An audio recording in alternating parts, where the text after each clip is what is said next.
Hello बच्चों। NEET का exam बेटा सर पर है और सभी नीट एस्पिरेंट्स को फिजिक्स में बड़ी समस्या रहती है। तो आज मैंने सोचा क्यों ना फिजिक्स में आपकी प्रॉब्लम सॉल्व करी जाए और फिजिक्स में जो मेन चैप्टर्स हैं उनको कवर क्यों ना किया जाए जिनसे ज़्यादा क्वेश्चन पूछे जाते हैं। तो उन चैप्टर्स को आज मैंने छांट रखा है और उसमें 8 से 10 क्वेश्चंस हैं जिसमें अधिकांश वैरायटी कवर हो जाएगी। ऐसे क्वेश्चंस हम लेकर सामने आ रहे हैं। तो पहले दौर में हम 10 से 11 चैप्टर होंगे उनको कवर करेंगे जिसमें मोर देन 100 मार्क्स का आपका जुगाड़ हो जाएगा। बचे हुए चैप्टर्स को भी आगे हम कवर करेंगे और उनमें भी 6 से 7 क्वेश्चन हम कवर करेंगे जिसमें पूरी वैराइटीज़ एग्जाम्स में मिलें। लेकिन पहले दौर में या पहले सीरीज़ में हम 8 से 10 चैप्टर लेके आए हैं और उनका वेटेज भी साथ में आपको गिवन है। तो देखिए, पहले यूनिट्स एंड मेजरमेंट है, वेव ऑप्टिक्स है, ग्रेविटेशन है। तो यूनिट्स एंड मेजरमेंट में आपको मिलेंगे 2+1, 2 पक्का है, 3 भी मिल सकता है और अगर बहुत अच्छी लक हुई तो 4 भी मिल सकता है आपको। वेव ऑप्टिक्स में 2 पक्का है और एक और मिल सकता है 3। ग्रेविटेशन में 2 पक्का है, रे ऑप्टिक्स में 3 प्लस एक और मिल सकता है लक अच्छी हुई तो। करंट सिटी में 3 प्लस 1, एटम्स एंड न्यूक्लियाई में 2, dual nature and radiation matter में 2, सेमीकंडक्टर में 2, मूविंग चार्जेस एंड मैग्नेटिज्म में 2, alternating current and electromagnetic induction में 2, एक और भी मिल सकता है लक अच्छी हुई तो, और इलेक्ट्रोमैग्नेटिक बेस में 1। तो इस प्रकार से 26-27 क्वेश्चन आपके कवर हो रहे हैं जो कि मोर देन 100 मार्क्स कवर कर रहा है। ऐसे जो रिमेनिंग चैप्टर्स हैं उनके भी अगर हमें टाइम मिला तो उनको भी हम कवर करेंगे। उनमें भी 6-7 क्वेश्चन ही बताएंगे और उनमें सब वेराइटी आपकी कवर होगी, ऐसा हम उम्मीद कर रहे हैं। तो सबसे पहले हम लोग चलते हैं यूनिट्स एंड मेजरमेंट में। और इसे स्टार्ट करने से पहले कुछ अपने बारे में बता दूं। मैं आनंद प्रकाश श्रीवास्तव, 20 से 25 साल का एक्सपीरियंस है पढ़ाने का। हज़ारों बच्चे KGMC, एम्स और अदर मेडिकल कॉलेजेस में एडमिशन ले चुके हैं। तो सबसे पहले हम स्टार्ट करेंगे units and measurement. Units and measurement में जो वेराइटीज़ हैं बेटा, 3 से 4 वेराइटी क्वेश्चन पूछे जाते हैं। एक इंस्ट्रूमेंट से पूछा जाता है, वर्नियर कैलिपर्स या स्क्रू गाज पे। एक डायमेंशनल एनालिसिस से पूछा जाता है और एक एरर में पूछा जाता है। डायमेंशनल एनालिसिस क्वेश्चन करने के लिए हमें मैकेनिक्स के जितने क्वांटिटीज़ हैं उनकी डायमेंशंस का याद होना ज़रूरी है, तभी हम क्वेश्चन को शॉर्ट ट्रिक से कर पाएंगे।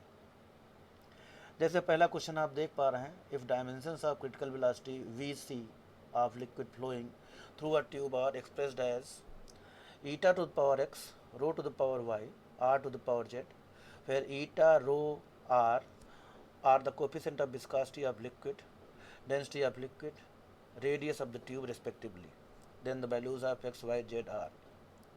अब देखिए, इसका कन्वेंशनल मेथड हम लोग क्या करते थे, कहते थे कि v is proportional to eta, b is proportional to rho to the power y, b is proportional to r to the power z। फिर दोनों तरफ डायमेंशन लिखते थे, करस्पॉन्डिंग टर्म की डायमेंशंस को हम लोग इक्वेट करके एक्स वाई जेड पाते थे। तो इस सब प्रोसेस में कम से कम एक पेज पूरा लग जाता था। तो हम लोग इस समय अब क्या करेंगे, शॉर्टकट करने के लिए या शॉर्ट मेथड क्या यूज़ करेंगे।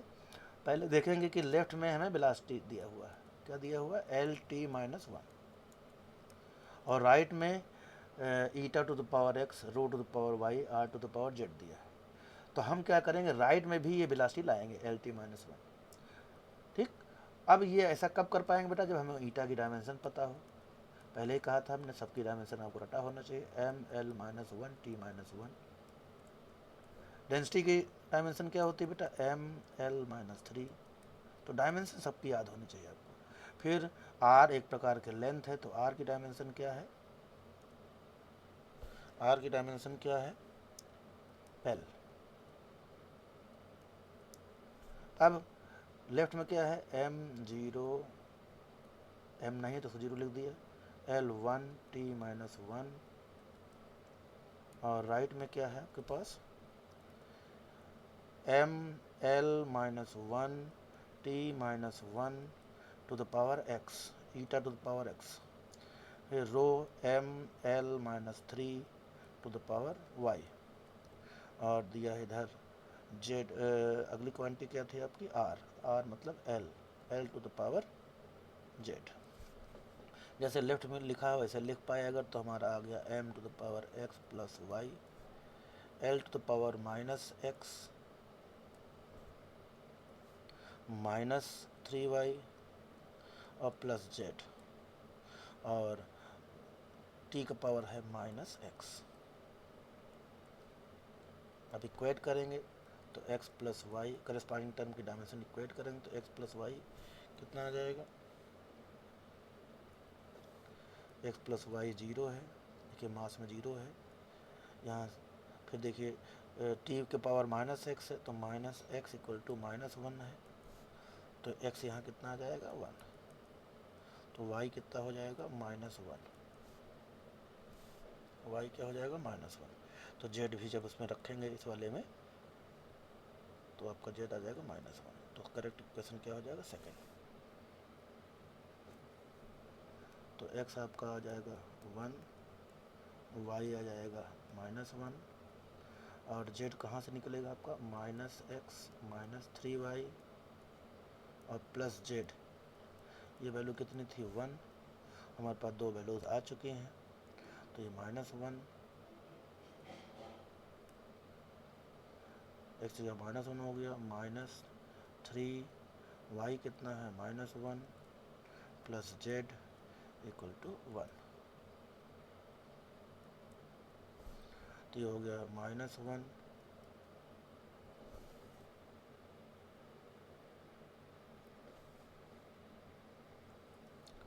माइनस वन, और ये हो गया minus into minus plus three हो गया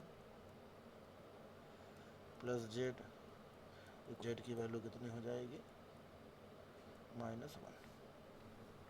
नेक्स्ट क्वेश्चन पे चलते हैं। Planck constant h, speed of light in vacuum c and Newton's gravitational constant g are the three fundamental constants. Which of the following combinations of these have the dimensions of length? पहले ही बता चुके हैं हम बेटा, सभी के dimension अगर आपको याद रहेगा तो सेकंडों में आप कर पाएंगे। तो देखिए किसके बराबर करना है बेटा, एल के बराबर हमने इनमें से कोई भी इक्वेट करना है, मतलब इनमें से किसी की डायमेंशन क्या आनी चाहिए, ओवरऑल एल आना चाहिए। लेंथ की डायमेंशन क्या होती है एल, तो लेफ्ट में एल है तो राइट में भी एल आना चाहिए। अब एल चेक करने के लिए देखिए सबकी डायमेंशन हमको पता होना चाहिए। जी की डायमेंशन पहले भी कह चुके हैं हम, क्या होता है M minus one L three और टी माइनस टू। फिर दूसरा क्वांटिटी क्या है एच, प्लांक कांस्टेंट की क्या होती है बेटा M L square T minus one. फिर सी एक प्रकार की वेलोसिटी है तो वेलोसिटी का एल टी माइनस वन। अब हमें लेफ्ट में एल है तो राइट में एल आना चाहिए, बाकी सब चीज़ें अपने आप एलिमिनेट हो जाएंगी, हमें एल चेक करना है। तो देखिए पहला जैसे हम ले रहे हैं G c by h to power three by two, तो जी सी बाई एच के पावर थ्री बाई टू करें तो जी में क्या आ रहा है एल थ्री आ रहा, सी में एल आ रहा, और एच में देखिए एल स्क्वायर है तो एल स्क्वायर का power three by to, L square three by to मतलब एल क्यूब हो गया, तो अपॉन एल क्यूब आ रहा, तो एक एल बच जाएगा, अब रूट साथ में लगा हुआ है तो ये आ जाएगा एल का पावर हाफ, तो ये आपका राइट वाला लेफ्ट के बराबर नहीं होगा। दूसरा चेक करते हैं, दूसरा जब चेक करेंगे तो देखिए आ रहा है H G upon C power three by two. दूसरा वाला देखिए एच जी रूट में है और सी की पावर थ्री बाई टू, हमें केवल एल का देखना है, यहाँ कितना था एल स्क्वायर था, जी में एल पावर थ्री था, और यहाँ सी की पावर थ्री बाई टू है मतलब एल क्यूब है, एल का power three by to,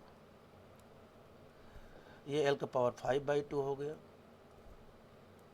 L का power five by two upon L का पावर थ्री बाई टू, और रूट है ये रूट ले ही चुके हैं तो यह आ जाएगा एल का पावर टू बाई टू मतलब एल, तो लेफ्ट और राइट बराबर हो गया, इसका सेकंड ऑप्शन क्या आ गया सही हो गया। नेक्स्ट क्वेश्चन में चलते हैं। A student measured the diameter of the small steel ball using a screw gauge of least count 0.001 centimeter. The main scale reading is 5 mm and 0 of circular scale division coincides with 25 divisions above the reference line. If screw gauge has zero error of minus 0.004 centimetre, the correct diameter of the ball is. तो जैसे हम पहले बता चुके हैं बेटा, screw guys या बर्निल callipers पे क्वेश्चन जरूर आएगा। तो कभी स्क्रू गैज का आता है तो कभी बर्निल कैलिपर्स का आता है। तो डायमीटर निकालने के लिए हमारे पास फार्मूला बेटा, main scale reading plus circular scale reading और प्लस माइनस जीरो एरर।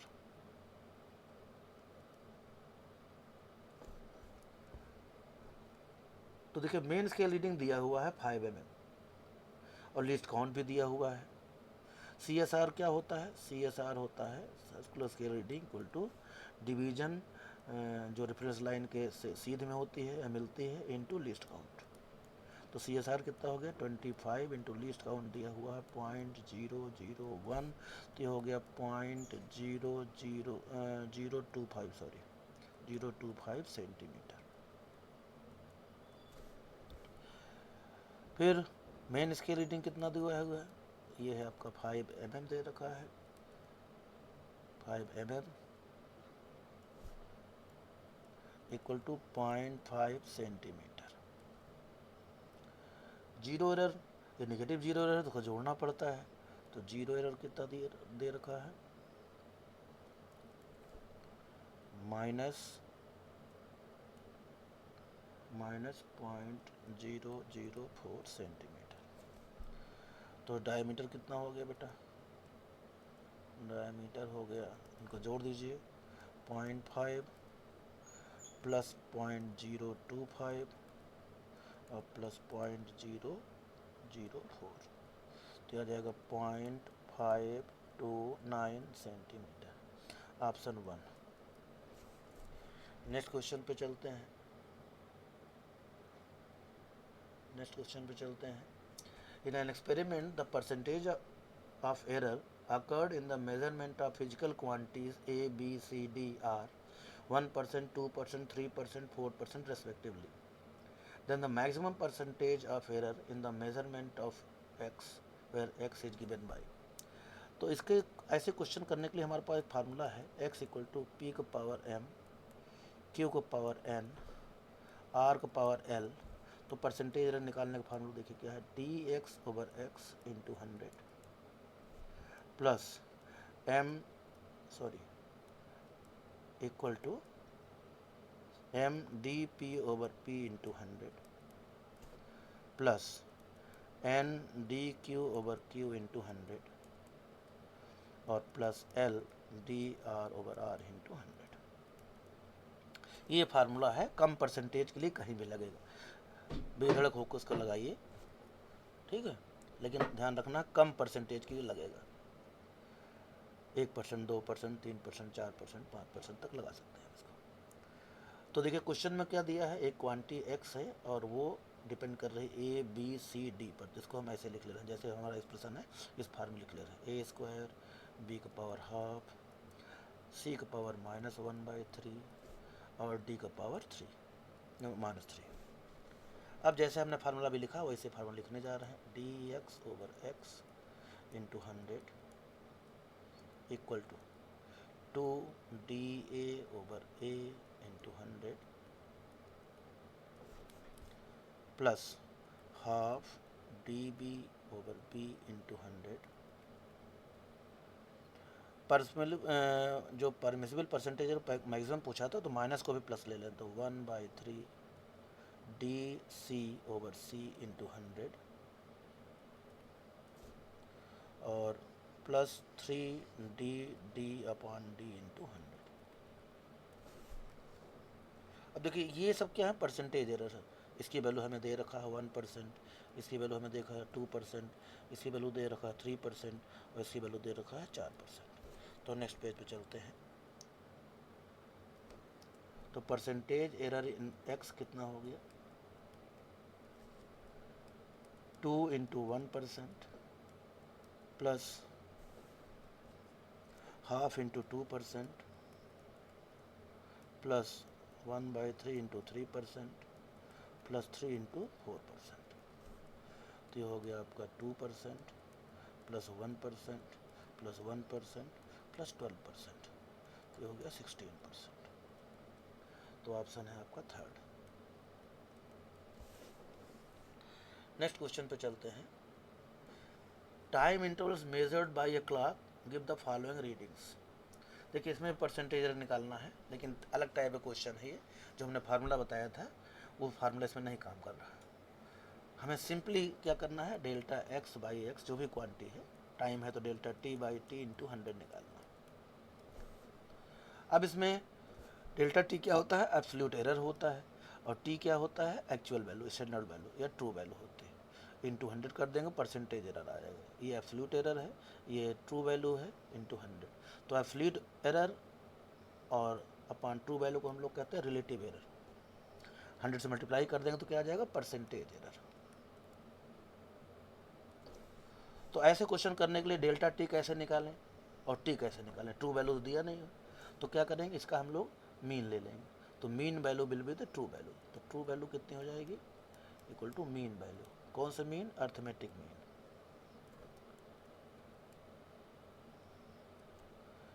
तो सबको जोड़ लेंगे, जैसे हम क्लास में मार्क्स जो स्टूडेंट पाते हैं उनका परसेंटेज निकालते थे, उसी तरीके से 1.25 plus 1.24 plus 1.21 plus 1.27 plus 1.28 divide by कितने हैं रीडिंग, 5।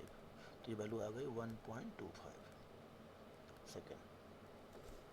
हमारे पास ट्रू वैल्यू आ चुकी है। अब हम इस ट्रू वैल्यू से जितने भी मेजर्ड वैल्यू हैं उनको घटाएंगे, या मेजर्ड वैल्यू से ट्रू वैल्यू घटाएंगे। जो माइनस आया या प्लस आया सबको प्लस लेना है, क्योंकि मैग्नीट्यूड में लेना है। ठीक है, तो एब्सोल्यूट एरर निकालने जा रहे हैं। Absolute error in 1, delta T1, ये कितना आ जाएगा, 1.25 माइनस 1.25 कितना हो गया, 0.00। एब्सोल्यूट एरर इन 2, तो डेल्टा T2, ये कितना आएगा बेटा, 1.24 माइनस 1.25, तो माइनस 0.01 सेकेंड। डेल्टा T3 कितना आएगा, 1.27 माइनस 1.25, तो प्लस 0.02। डेल्टा T3 1.21 माइनस 1.25 कितना आ जाएगा, माइनस 0.04। और डेल्टा 5 हो जाए, डेल्टा T5 कितना आ जाएगा, घटाएंगे तो आएगा 0.03। नेक्स्ट पेज पे चलते हैं। अब इसका भी मीन लेंगे हम। ठीक है, तो ये क्या कहलाएगा, एब्सोल्यूट एरर। तो एब्सोल्यूट एरर डेल्टा टी कितना आ गया, इनका मीन ले लेंगे। तो 0.00 प्लस 0.01 प्लस 0.02 था, प्लस 0.03 था, और प्लस 0.04 था। और कितने मेजरमेंट्स हैं, 5। तो ये वैल्यू कितनी आ जाएगा, 0.02 सेकेंड। अब परसेंटेज एरर क्या होता है, absolute error upon true value into 100। तो ये वैल्यू आ जाएगी 0.02 डिवाइड बाई 1.25 इंटू 100। तो ये वैल्यू आ जाएगी 1.6%। तो ऑप्शन हो जाएगा फोर्थ। नेक्स्ट क्वेश्चन पे चलते हैं। Taking into account of the significant figures, what is the value of 9.99 metre minus 0.0099 metre. तो सिग्निफिकेंट फिगर का समेशन या सब्ट्रैक्शन हो तो हम इसको राउंड ऑफ करते हैं according to the number having least number of decimal places. तो least number of decimal places किस में है, 9.99 में है। तो इसके हिसाब से हम राउंड ऑफ करेंगे। तो देखिए पहला ऑप्शन फेल हो चुका है, थर्ड फेल हो चुका है, और फोर्थ भी फेल हो चुका है। ठीक, डेसिमल के बाद कितने प्लेस चाहिए हमको, मिनिमम 2। तो ये सेकंड ऑप्शन आपको करेक्ट हो गया। फिर भी मैं करके दिखा दे रहा हूँ आपको। 9.99 से हमें सब्ट्रैक्ट करना है। क्या सब्ट्रैक्ट करना है, 0.0099। जैसे आप सब्ट्रैक्ट करते हैं, यहाँ कुछ नहीं, 0 ले लेंगे तो यहाँ 1 आ जाएगा, यहाँ 9 आएगा, यहाँ 0 हो जाएगा, यहाँ 8 बचेगा, यहाँ 9 बचेगा, और यहाँ 9 बचेगा। तो 9.98 को राउंड कर देंगे। तो राउंड ऑफ करेंगे तो क्या आ जाएगा, 9.98। तो क्या रिजल्ट आएगा, सेकेंड। तो तो सिग्निफिकेंट फिगर्स के रूल्स आपको पता ही होंगे, सभी नॉन जीरो डिजिट्स जो होती हैं वो सिग्निफिकेंट होते हैं, जब सभी zero between the non zero digits वो भी सिग्निफिकेंट होते हैं। समेशन सब्ट्रैक्शन में क्या होता है कि जो रिजल्ट आएगा that will be rounded off according to the number having least decimal places. ठीक है, तो ये ऑप्शन सेकंड हो गया। नेक्स्ट में चलते हैं। The area of rectangular field in meter square of length this and width 25 meter after rounding up the value for the correct significant digits। देखिए इसको लेने का पर्पस एक ही है कि मल्टीप्लिकेशन या डिवीजन में जो रिजल्ट आएगा that will be rounded off according to the number having least number of significant figures. Summation subtraction में क्या था, having least number of decimal places, उसके हिसाब से राउंड अप करना था। यहाँ क्या है, having least number of significant figures के हिसाब से हमें राउंड अप करना है। तो पहले एरिया निकाल लेते हैं। एरिया निकालने में क्या है, लेंथ इंटू विड्थ, कैलकुलेशन आपका स्ट्रांग ही है, इसमें कोई समस्या है नहीं। तो 55.3 मल्टीप्लाइड बाई 25, ये आ जाएगा आपका 25 3 जा 75, 5 आ गया, 7 कैरी ओवर हो गया, 25 5 जो होगा 125, 125 और 7 हो जाएगा 132, 13 कैरी ओवर हुआ, 25 5 125, तो ये हो गया 138, तो 1382.5 मीटर स्क्वायर। लेकिन देखिए हमें क्या है, किस हिसाब से राउंड अप करना है। 50.53 में कितने सिग्निफिकेंट फिगर्स है, 2 और इसमें 2, इसमें 3 है सॉरी, इसमें 2 है, तो 2 के हिसाब से राउंड अप करना है। अब 2 में से को हम कन्वर्ट कर नहीं सकते, तो हमें पता है कि जो लीडिंग जीरो होते हैं या ट्रेलिंग जीरोज होते हैं उनका कोई मतलब नहीं होता है सिग्निफिकेंट फिगर के हिसाब से। इसको ऐसे लिख लेते हैं 1400 मीटर स्क्वायर, राउंड ऑफ कर दिया। अब इसको हम ऐसे लिख सकते हैं 14 × 10⁻²। ठीक, तो ये जो आपको ट्रेलिंग जीरोज हैं बेकार के हो गए, तो कितने सिग्निफिकेंट फिगर्स हो गए, 2, तो ऑप्शन हो गया आपका थर्ड। नेक्स्ट क्वेश्चन पे चलते हैं। इस क्वेश्चन का लेने का पर्पस वही है कि हमें सबकी डायमेंशंस याद होंगे तो हम जो है इसको मैच कर लेंगे। तो देखिए पहले है ग्रेविटेशनल कांस्टेंट, इसकी डायमेंशन हम पहले ही बता चुके हैं, अभी एक क्वेश्चन में यूज़ भी हुआ था, m-1 L3 और t-2। तो a का किससे मैच कर रहा है, आपका सेकंड से। तो देखिए ऑप्शन में देखिए a का सेकंड, a का सेकंड, a का सेकंड फोर्थ में भी है, तो 1 2 4, थर्ड एलिमिनेट हो गया। अब आता है ग्रेविटेशनल पोटेंशियल एनर्जी, कोई भी एनर्जी हो वो वर्क होता है, तो ml² t-2, तो बी का फोर्थ हो गया। तो बी का फोर्थ देखिए फर्स्ट में भी है, बी का फोर्थ सेकंड में भी है, और बी का फर्स्ट है फोर्थ में, तो फोर्थ एलिमिनेट हो गया। तो अब तक थर्ड और फोर्थ एलिमिनेट हो चुके हैं। अब थर्ड देखिए ग्रेविटेशनल पोटेंशियल, ग्रेविटेशनल पोटेंशियल क्या है, ग्रेविटेशनल पोटेंशियल एनर्जी को मास से डिवाइड कर दें, मतलब ग्रेविटेशनल पोटेंशियल एनर्जी वाले में मास हटा दें, तो क्या हो गया L² t-2। तो इसका थर्ड सी का क्या हो गया, फर्स्ट, इसका मतलब फर्स्ट ऑप्शन करेक्ट हो गया, तो फर्स्ट ऑप्शन करेक्ट हो गया। नेक्स्ट क्वेश्चन पे चलते हैं। क्वेश्चन नंबर है 9th, a force defined by F = α t² + β t। तो ये जो करेक्टनेस ऑफ इक्वेशन होता है, जिसे चेक करते हैं कि इक्वेशन करेक्ट है या नहीं, उस पर ये क्वेश्चन अक्सर आता है। तो ऐसा क्वेश्चन करने के लिए हम लोग क्या करेंगे, हम कहेंगे quantities having same dimensions can be added और subtracted. Quantities having same dimensions can be added और सब्ट्रैक्टेड। इसका मतलब क्या हुआ कि α t² की डायमेंशन वही होगी जो β t की होगी, वही होगी जो f की होगी। अब f की डायमेंशन किसको नहीं पता है, ml t-2, तो इससे अल्फा की डायमेंशन क्या हो गई, ml t-4, और बीटा की डायमेंशन क्या हो जाएगी, ml t-3। अब देखिए पहला चेक करने जा रहे हैं बीटा टी बाई अल्फा, तो बीटा इंटू टी करेंगे तो टी की पावर -2 आ जाएगा, अल्फा से डिवाइड करेंगे तो टी कटेगा नहीं, डायमेंशन करना है, तो पहला फेल हो गया। दूसरा देखिए अल्फा टी बाई बीटा, जब अल्फा को टी से मल्टीप्लाई करूँगा यहाँ -3 आएगा, यहाँ भी -3 और ये कट जाएगा, तो सेकेंड ऑप्शन सही। Next, in an electric circuit the voltage is measured as V = 200 ± 4 volt and the current is measured as I = 20 ± 0.2 ampere. The value of resistance is। तो देखो इस क्वेश्चन का रखने का मेन मकसद क्या है कि हम जब प्लस माइनस करके दिया रहता तब कैसे परसेंटेज एरर निकालें या कैसे फ्रैक्शनल एरर निकालें। तो जो वैल्यू प्लस माइनस में गिवन होती है वही आपका एब्सोल्यूट एरर है। जैसे वोल्टेज में एब्सोल्यूट एरर कितना है 4 वोल्ट, करंट में कितना एब्सोल्यूट एरर है 0.2 एम्पियर। इसका मतलब हमें गिवन हुआ, क्या गिवन हुआ, delta B by B given हुआ है, फ्रैक्शनल एरर गिवन हुआ है 4/200। ऐसे करंट में फ्रैक्शनल एरर हमें गिवन हुआ है, कितना गिवन है 0.2/20। लेकिन पूछ रहा वैल्यू ऑफ रेजिस्टेंस को ऐसे कैसे लिख पाएंगे, तो पहले एक्चुअल वैल्यू हम निकालें रेजिस्टेंस की, कैसे निकाल पाएंगे, R=B/I। एक्चुअल वैल्यू क्या दिख रही है वहाँ पर, देखिए 200।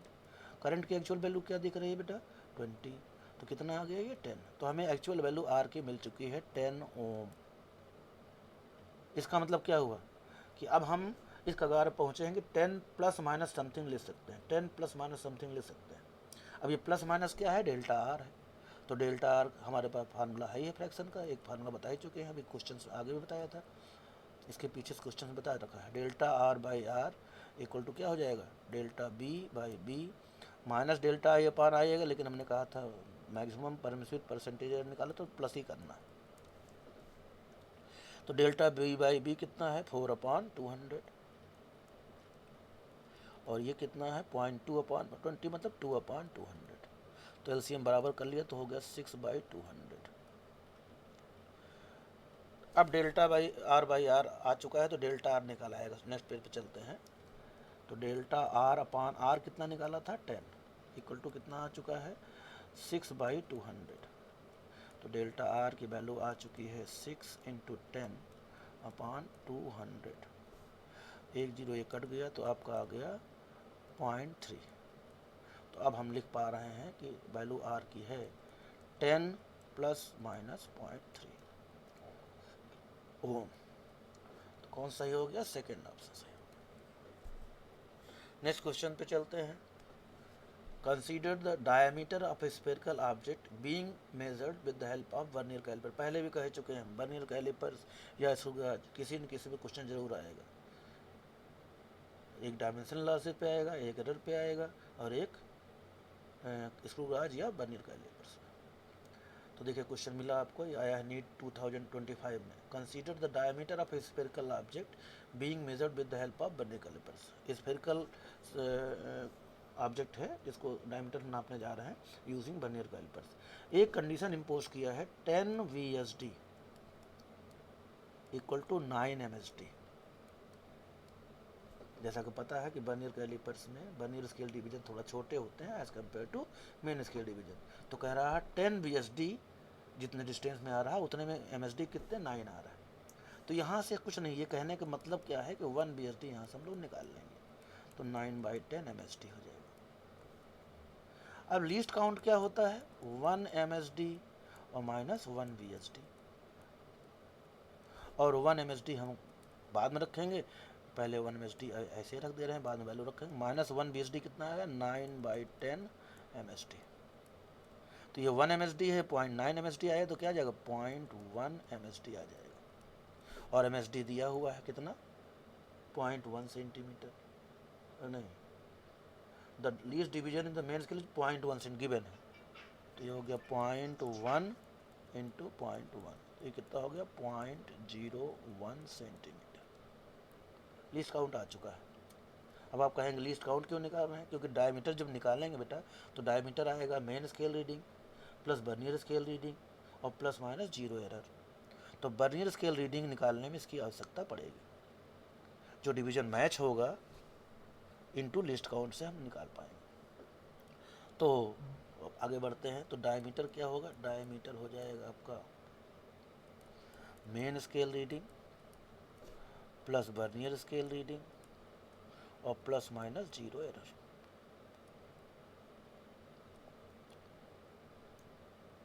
तो देखिए जो 0 एरर दिया हुआ है वो 0 एरर दिया हुआ है, कह रहा पॉजिटिव 0 एरर है, और वो भी कितना है प्लस 0.1 सेंटीमीटर। नेक्स्ट पेज पे चलते हैं। मेन स्केल रीडिंग कितना दिया 5 सेंटीमीटर दिया है, और कह रहा क्वांसाइटिंग डिवीजन है 8। तो क्वांसाइटिंग डिवीजन जब 8 है तो BSR कितना हो गया, 8 into least count, 8 into least count आया है आपका 0.01 सेंटीमीटर, तो ये हो गया 0.08 सेंटीमीटर। अब जीरो एरर को घटाते हैं, जब पॉजिटिव जीरो एरर रहता है तो डायमीटर हो गया आपका,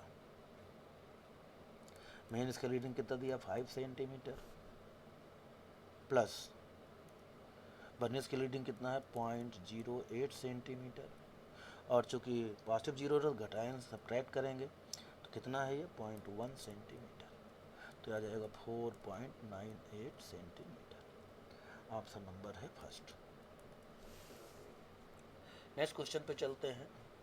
the position of a particle moving on x axis is given by x t equal to a sine t plus b का square t plus c t square plus t, where t is time, the dimensions of a B C by d h. इतना tough कभी question आपके यहाँ आया नहीं है, ये हमने IIT मेन से लिया है, लेकिन ऐसा क्वेश्चन कवर करना जरूरी इसलिए था कि जितने भी ट्रिग्नोमेट्रिक फंक्शंस होते हैं वो सब डायमेंशनलेस होते हैं, जितने भी थीटा होते हैं चाहे cos थीटा के अंदर आए चाहे sin थीटा के अंदर आए वो सब डायमेंशनलेस होते हैं, इसलिए इसको लिया है।